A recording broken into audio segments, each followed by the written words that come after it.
Hey, what's up guys? Today we are reviewing a Audi A3 1.8 TFSI on our channel. Now, I apologize that I haven't been very active on this channel. I have been very busy, but now I have some time and this is another brilliant car review. First of all, these are my thoughts about the Audi, okay? The Audi brand itself is very, very popular. It's a prestigious brand that's recognized all around the world. And the A3 is kind of, at that point in time, was like the kind of respectable entry-level model. You had the A2 and you had the A1 at that time. So the A1 was really just a competitor for the A-Class, while this was the normal family hatchback, golf-sized vehicle that was kind of better than a Golf, even though it is virtually the same thing, because this is also a VW Group car.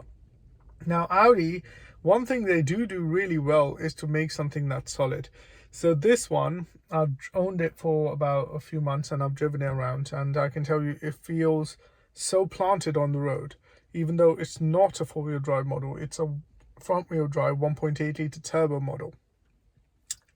One thing with this car that I find is that you do tend to drive it a bit aggressively because of the fact that it's got a turbo on, so it feels really lively, really nippy all the time. And because of that, you tend to actually enjoy driving a lot more. So basic kind of driving routes become almost fun little driving trips, because the car is so capable and it feels so nice and easy and nimble and really good to handle.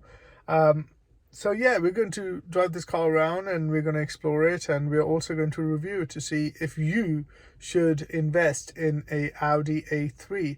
Now, obviously, some of this review is going to be based on the 1.8 litre TFSI model, but obviously most of this review would apply to all of the Audi A3. So if you're generally looking in the market for an Audi A3, then this is a review for you. I thought we'll start with the interior. The reason I want to start with the interior is because it's really well thought out. I mean, someone at Audi really does know how to make stylish interiors that give the feeling of prestige and give the feeling of really high quality, while making them very easy to access and easy to kind of use. Now, in this case, the creme de la creme has to be the steering wheel. I mean, it's not the flat bottom like the rest of them. It is an S-line steering wheel. It comes with these kind of grip points where it's leather, but it's got like this dotted leather, but it feels so nice in the hand, and it's got this little indent on it. So when you're driving, actually, this is your driving position, your hand naturally just sits there. As you can see, the indent is perfectly placed for your thumb, so you can actually feel quite relaxed while driving. And on the motorway, I found that this car is a pleasure, absolute pleasure. I mean, it's a 6-speed model, so it's got 6 gears. So I'm in 6th gear on the motorway, and it's revving at 2.5 RPM, doing 70 miles an hour, giving you the economy and still making the ride extremely comfortable. And it's a very pleasant car to take on long journeys, even though it does not have cruise control. Now, this particular model is a sport model of the 1.8 TFSI, so it does come with leather seats, and my god, are they lovely. These are not obviously from Audi, but the seats themselves are Audi, and they have these fantastic bolsters that really do hold you in place while you're moving about in the car. And talk about practicality, they do give you one cup holder, which is kind of a deep one, and you can put different size cups in there, and you can even put a little cup in this little holder. But one design flaw, I think, is this: you have to choose between the cup holder and the armrest. So you can have the armrest, which is quite comfortable. You can see it's quite soft and lovely, so you can have your hand on it and you can really enjoy the drive, or you can choose to have a drink and move that out of the way. But I guess they have a limitation on space. Now, this car has been equipped externally by an Apple CarPlay device, but this is not how normal Audis come with. The normal Audi comes with a Audi stereo. Now, in this case, this is an Audi concert stereo. It's not a screen one, it's one like this, but it sounds really nice. and it's got a great bass tone. It's got fantastic hi-fi system in it, and you can really enjoy your music. The great thing is it also comes with AUX, in which case this is connected to the CarPlay, but you can play your own music. Otherwise, storage is pretty good. I mean, you have this place here, which is the ashtray. You have some space here if you don't want to use the ashtray. You've got this for your business cards, which is really, really useful. And then you have access to all of your driving controls, for example, resetting the tire pressure light, or even turning off traction control if you want to have a little bit of fun. Talking about the quality aspect, this car is extremely high in quality. I mean, just listen to this click of the indicator stalk. Listen.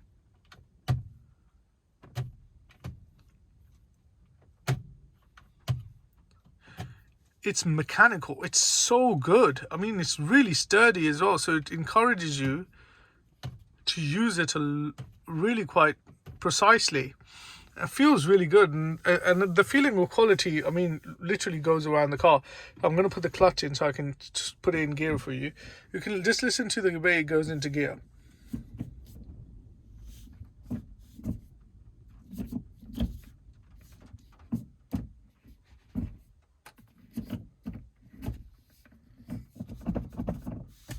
Yep. Every gear change is precise. It's so good. The gearbox is beautiful in this car. I mean, you can change gears so smoothly from 1 to 2 to 3 to 4 to 5 to 6, and then reverse is obviously you press it down and you go all the way left to engage reverse. So this car is equipped with parking sensors as well, so that's really useful. Now in this case, the gear lever itself is this like golf balls, or cue ball or 8-ball pool ball kind of situation, but it fits perfectly to hand. You can even it really does encourage you when you're changing gear to enjoy the car a lot more. Now when you're in gear and you're moving gears about, the throw you can see is quite actually long, but it works in this car. You can actually, it really makes it really precise and connects you to the car. Now the whole point of driving a manual car is to have that connection with the vehicle. Now in this case, it really does work quite well. So when you're driving about and you're changing gear with this gear knob, and the gearbox itself is, as I said, the throw is quite long, but it works with the car. Now let's talk about the part of this car which I absolutely love, and this might not apply to all A3s, so this is the part where it differs slightly.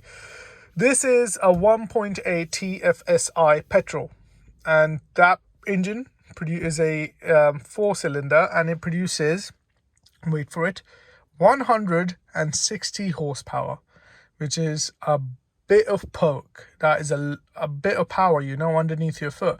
And the great thing about this is now the power band in this car actually sits between 2.5 RPM to 4.5 RPM.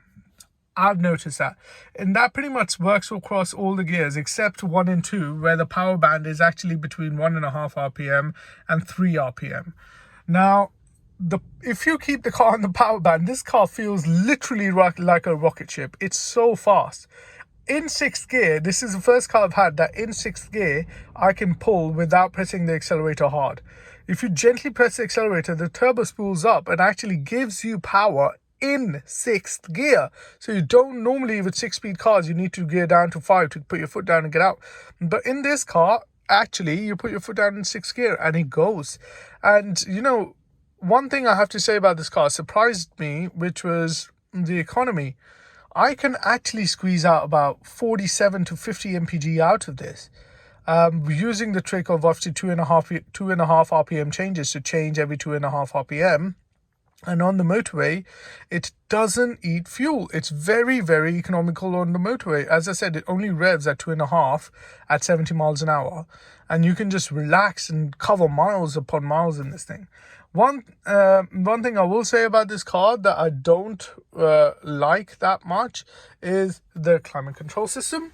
And the reason I don't like it is because it's a dual system. So both people on either side can control the temperature how they want. But in this case, you have to do it individually, and there's no way that I have found to control them together unless you press automatic and you pick a temperature for the whole cabin.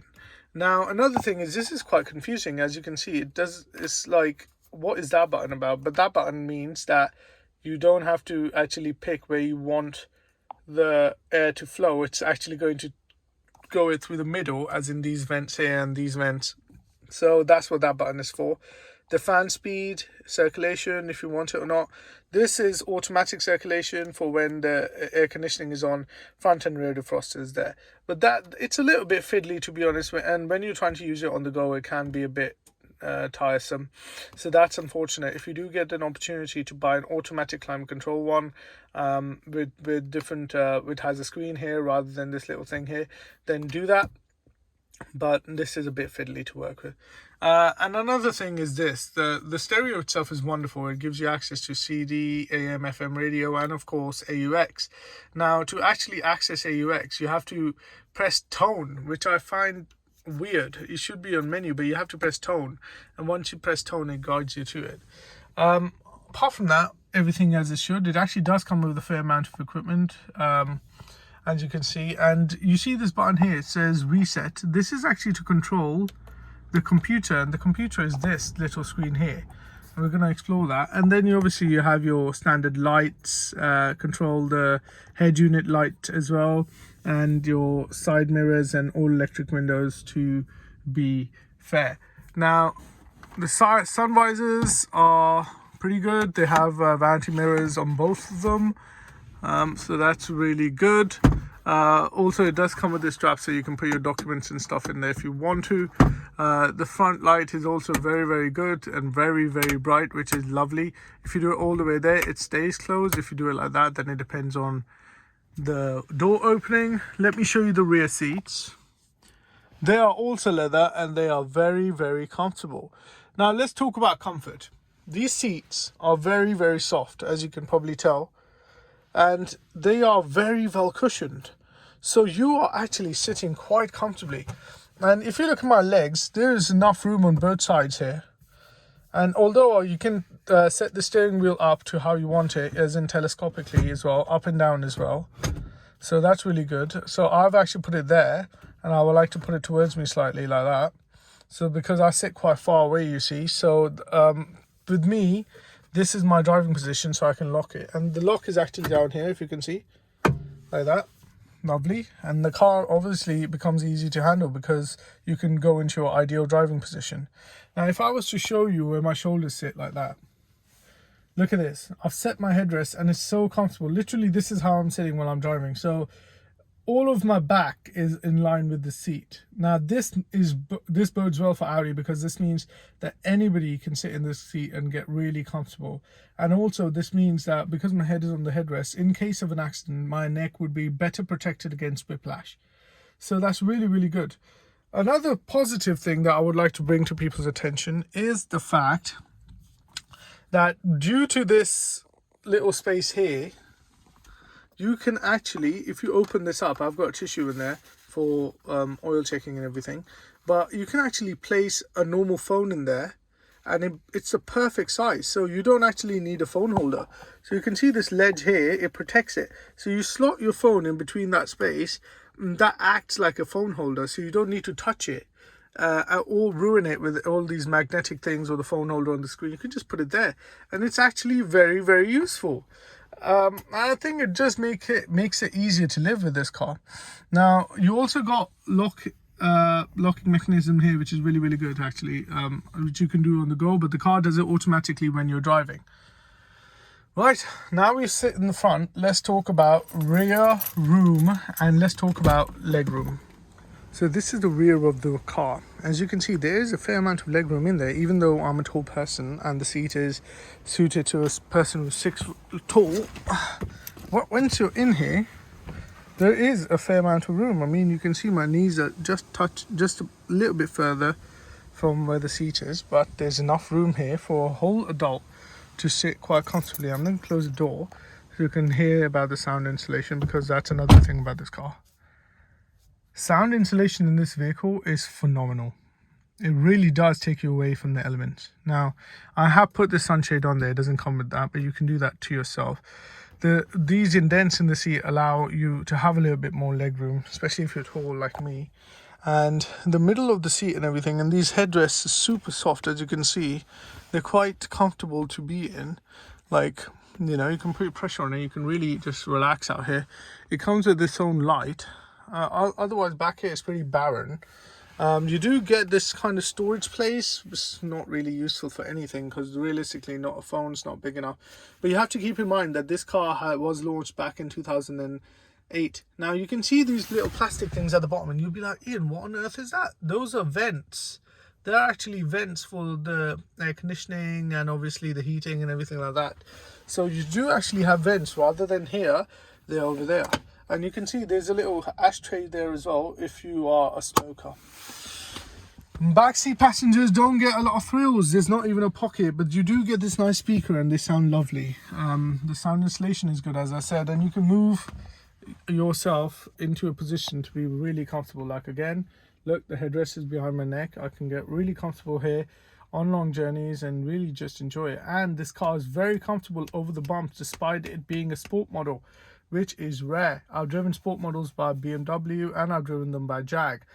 So realistically, I'm surprised that Audi have made this car so comfortable to drive over bumps, even though it's a sport model and handles like a dream. Another possible kind of complaint I have is that there really isn't an armrest there. Like, I would like it. I would like this third seat to be an armrest. Now, normally they give you a split here where you can put the armrest down, but not in this case. This is a 60-40 split seat, which means that you can use this boot pretty practically, and it is a decent sized boot as well. You have to keep in mind, this is a family hatchback, so you're looking at the Golfs, you're looking at the Mitsubishi Lancers, you're looking at, you know, you're looking at the Honda Civic. You're looking at, when it comes to Vauxhall, you're looking at the Astra, you're looking at the Peugeot 308, the Citroen C4. And in this kind of, you know, sector, when it comes to prestigious brands making good family hatchbacks, you're really just looking at the Volvo. You're looking at this because of the space and practicality. You're looking at the Golf because the Golf is the king of this sector. And you might say, how, Ian, when this virtually is a glorified Golf, but Audi have put their own flavor on it, and that little bit of speed that you do get is worth it. And I think Audi has given this car its own personality. So, in my opinion, I would choose this over a Golf because it just has that better image. It looks a lot better. And talking about design here, and I think it's more practical as well than a Golf. And I find that because of the image that this car carries, it kind of, and the way that Audi has managed to, you know, set up the driving position and have managed to make it so comfortable, not to mention economical and also fun to drive, I think this is going to be my pick out of the bunch. You obviously got the BMW 1 Series, but I think the rear legroom in that car, really, you are asking bare minimum there, but BMW doesn't seem to care about that. But I think if you're driving a 1 Series, it's more like it's a burden for you to carry passengers. But in this car, in the Golf, it's, you know, comfortable. And the Civic as well, oddly enough, from this class, I would say, even though it doesn't hold that prestige, I think they are very, very comfortable cars, and they're lovely as well. But given from the German whip point of view, definitely Audi is the one to go for. And I love this A3 1.8 TFSI. It drives so good, and I would say if you have the chance of choosing a petrol car, and this day and age with ULEZ and CAS coming into play, it definitely makes sense to move to petrol now, because the government is clearly their agenda is to move us away from diesel cars that are not, you know, clean or whatever the case is. That's a fad in my opinion, first of all, because realistically all the process doesn't make sense, but that's a political point of view there. But I was going to say, if you're going to go for a petrol car, this is the one to get. Don't bother with the 1.6. It feels lacklustered. It is 120 PS, I think, not too powerful either. It's enough to potter about and enough to be comfortable. But so if you want something fast, reliable, and strong, then this is the one. Now, you might think, Ian, you're singing the praises of this car. Now, I want to make it clear, my reviews are always unbiased. They are from the point of view that I am a huge car enthusiast and I love cars and I love engineering. That's where it comes from. But I'm going to be honest, and I'm going to give you the problems that these cars come with. So from a consumer point of view, you know what to look out for when you're going to buy these cars. Number one is parking sensors. Now you can see this car is equipped with parking sensors, but later on when I put it in reverse gear, you'll see they do not work. And that's because any one of them can fail. Now, if one of the sensors fail, then obviously the whole system doesn't work. A way to check it is to hold a metal screwdriver up against it and you'll feel a vibration. If you don't feel the vibration, which means that particular sensor is out, you can also put the computer on it and find out. Now in this case, this sensor is out, so I know I need to replace this one. Another thing that this engine unfortunately does suffer with is oil leaks. Okay, now oil leaks can occur with this engine. Most likely culprits tend to be the rocker covers. Okay, so just check your rocker cover, it does leak around there. It can also mean that a bad EPC valve can put pressure on the engine to actually leak from gaskets, so you have to keep an eye on that. This is got a turbo in it. It's not a large turbo, but it has got a turbo in it, which means that you have to make sure that the pipes on the turbo are not leaking. Another thing to keep in mind is, you can see in this one as well, there's a bug in there because somehow there's a way of bugs and other debris to get inside the lights, which is a bit of a pain. It's not really that great. Apart from that, they're pretty solid. And one more thing I'll talk about is the problem with pressure sensors. Tire pressure sensors tend to be quite temperamental with these. So it's not the end of the world, but it's just something to keep in mind. Yeah, just a lovely, reliable, normal German hatchback. Let's talk about the boot as well, which I think is a negative point in this car. It's not very big, okay? And I've got all kinds of stuff in there at the minute, but you can see it's not very big at all. And it does actually hinder some of the practicality of this car. Having said that, again, the 60-40 split allows this car to give you that little bit more practicality than, let's say, a different car from this point of view. Now, this particular one is an 08 model, and I think it looks lovely. I'm a big fan of this design. It's understated. It still looks menacing on the road. I like the fact that these alloys are amazing. The S-Line Sport alloys, and they look amazing, and they really uplift the car. I'm a huge fan of the stone grey colour, which is quite lovely, and you can see the quality of the body is pretty nice. It has got a few scratches here and there. It is pretty old now, but to be fair, in all cases the body looks really nice. And this is because of the simple facts, and you can see these S-Line badges do come off as well, which is not great.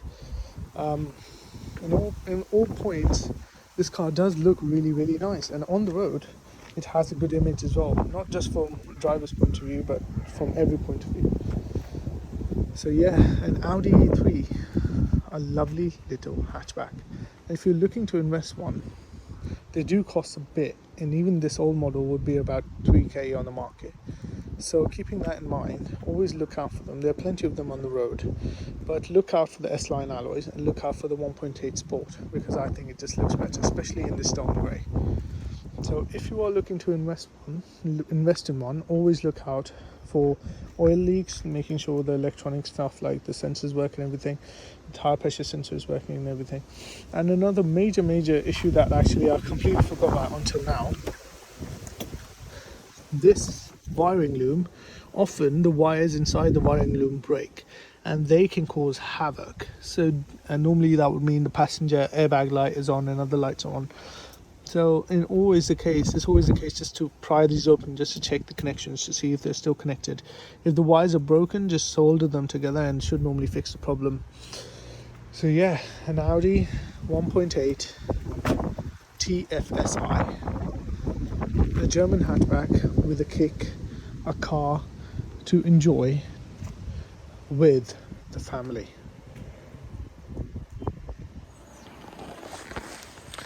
Right, so let's take a drive in the Audi.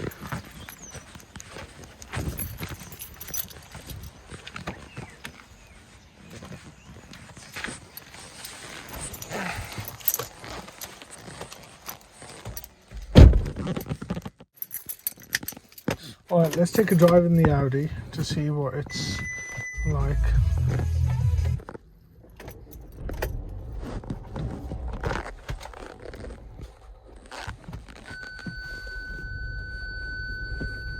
As you can tell, the long beep means that the parking sensors are not. First thing that hits you about the car is just how much room there is in it to drive. And also the power of the engine. This is second gear pull. It just pulls so well all throughout the gears. And the suspension, look, just taking a speed hump at speed and it was comfortable.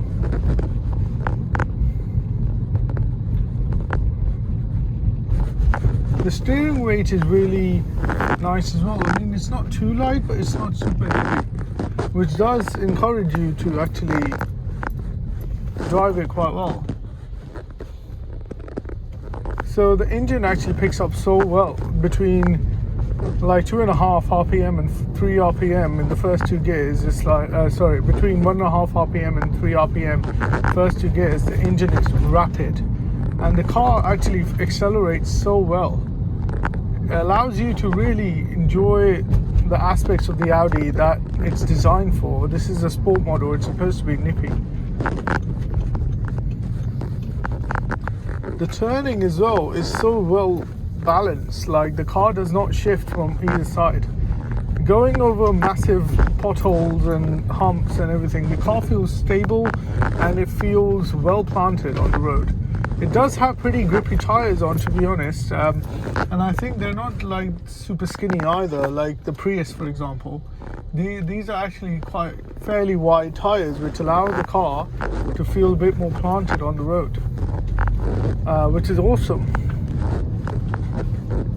And as smooth as ever, the gear change is like butter. You can really just change gear as you need to, and the car will do it for you. It's such a pleasure to drive here on the road in town, and you can get up to 30 so quickly. And once you're up to 30, you just cruise along. In town, the MPG does suffer a little bit just because it is a turbo, and it is a 1.8 as well, so it's not the smallest engine in the world. But having said that, I think keeping in mind what it's capable of and what it's for, it's a pretty good compromise in my opinion. You can hear me going along this road here in Kettering, and it's not the perfect road. It has a fair few bumps on it, and this Audi is handling it so well. And the gear change and the power of the engine is so smooth that you kind of don't even notice the fact that you're changing gear. It's almost subconscious. These seats are so comfortable as well. I mean, they're holding me in place while I'm driving this car, which is phenomenal, because like normally what happens is when you are driving like sports versions of cars, the seats are quite hard on your back. The suspension doesn't complement the car. I mean, they're fantastic for handling, but everyday comfort is really compromised. But in this car, you have the best of both worlds. The power delivery of this engine is so smooth, but the power band is where the turbo kicks in, so you can actually utilize that if you want to all the time. So it's just a case of driving this car once or twice on different, A roads or motorway, just to understand where the power band sits for your style of driving, and then you can utilize it all you like.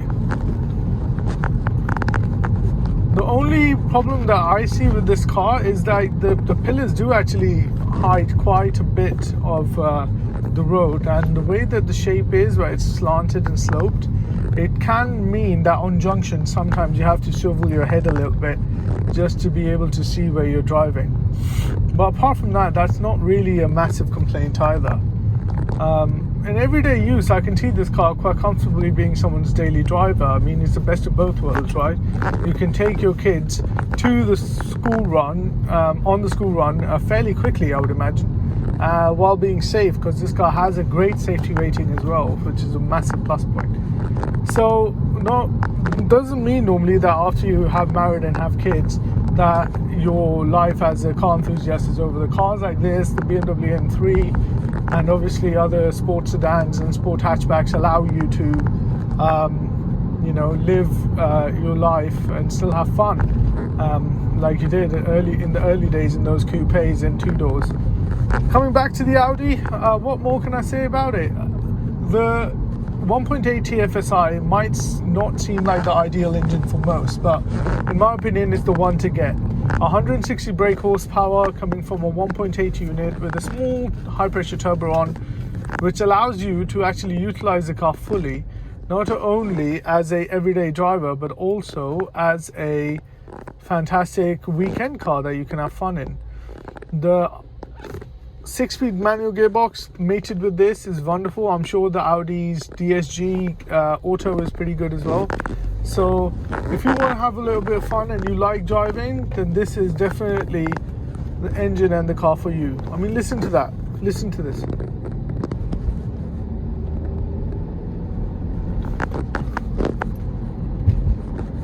I'm not sure if the engine noise is translating there, but it sounds really positive. The note is really happy, and from someone who's been driving and has had the experience of virtually every car under the sun apart from all the Ferraris and Lamborghinis and everything like that, I say it's a wonderful, encouraging sound again. Just so nice. Again, let's go third gear.